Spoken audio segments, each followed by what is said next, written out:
Olá! Hoje a gente vai fazer uma análise aprofundada de um episódio que, nossa, deu bastante o que falar, né? Opa, olá. Qual seria? Aquela conversa da primeira-dama da Janja Lula da Silva sobre o TikTok. E isso direto com o presidente Xi Jinping, lá num jantar oficial na China. Ah, sim, sim. Esse assunto rendeu. Pois é, a gente tem aqui várias reportagens, análises de fontes diferentes, tentando entender o que aconteceu, por que gerou tanta polêmica. Exatamente. Acho que o nosso objetivo aqui é tentar desvendar um pouco as camadas disso tudo, né? Tipo, o que foi dito de fato, qual era o contexto. E por que as reações foram tão, assim, intensas? Isso. E o que isso pode indicar sobre debates maiores, sabe? Como a regulação de redes sociais aqui no Brasil e até o papel da própria primeira-dama na política. Tá, então vamos direto ao ponto. O cenário.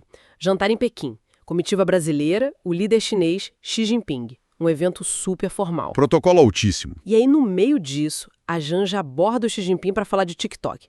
Qual foi a justificativa dela para fazer isso naquele momento? Olha, publicamente o que ela disse foi que estava preocupada com os riscos da plataforma para as crianças, para os adolescentes aqui no Brasil. Que tipo de riscos? Ela mencionou violência online, sabe?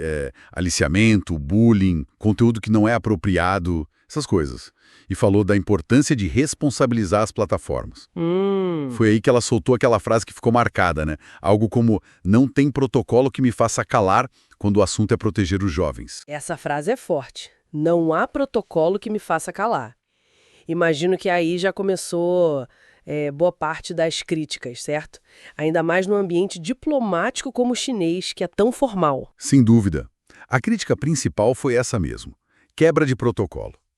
Muita gente argumentou que um jantar de Estado tem regras, né? Muito rígidas.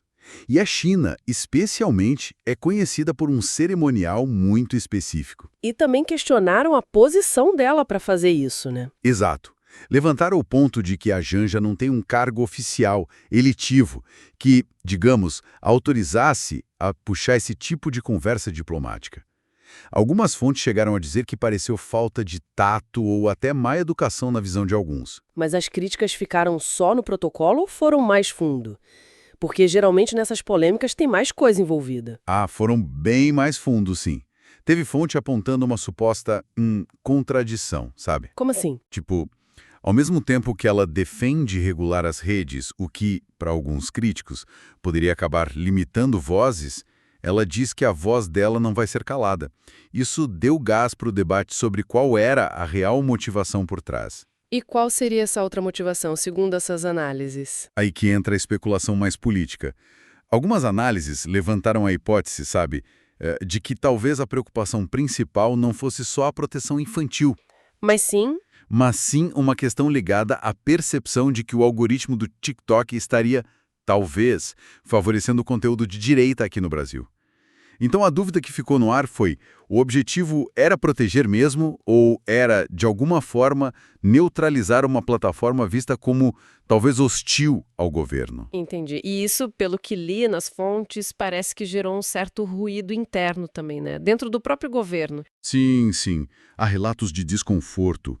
Fontes falando que algumas figuras ali no governo acham que a primeira-dama, às vezes, extrapola um pouco os limites, sabe? E acaba criando o que chamam de fogo amigo. Complicando pautas do governo. Exato.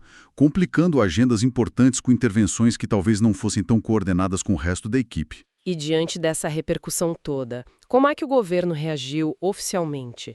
O presidente Lula defendeu a esposa. Defendeu. O Lula veio a público defender a Janja sim.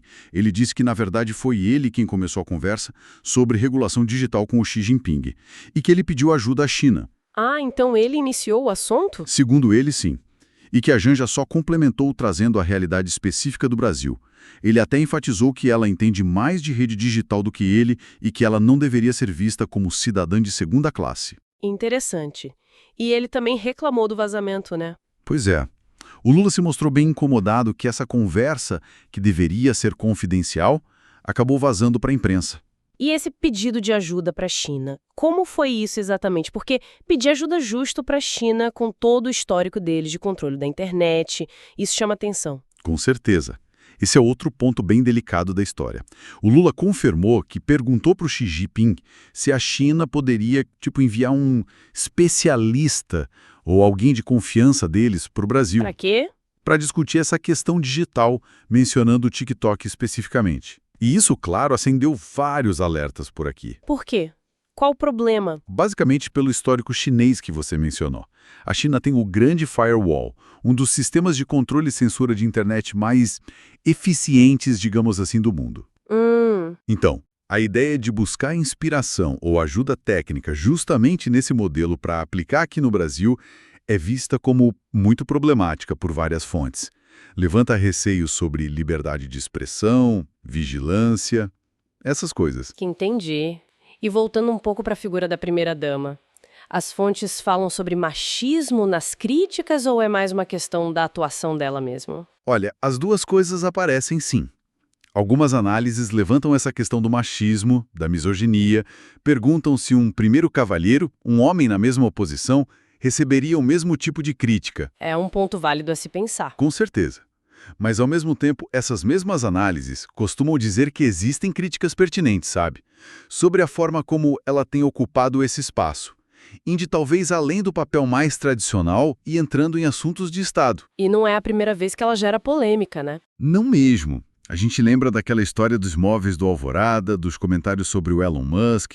Parece que ela tem essa intenção de ser ativa, vocal, e tem o respaldo do Lula para isso. Faz sentido. As fontes até comparam com outras primeiras-damas do passado que também tiveram perfis, digamos, mais assertivos ou polêmicos, tipo Marisa Letícia ou a Rosane Collor, cada uma do seu jeito. Exato. O que esse episódio do TikTok faz é meio que condensar várias tensões importantes, né? O choque entre o protocolo diplomático e a convicção pessoal. Exato. O debate entre proteger online versus controlar a informação. Isso. E essa busca meio controversa por modelos estrangeiros para regular o nosso mundo digital aqui, além das dinâmicas de poder dentro do próprio governo. Mostra como essa figura da primeira-dama continua sendo um foco de interesse e, às vezes, de atrito na nossa política. E que então uma reflexão para quem está nos ouvindo, né?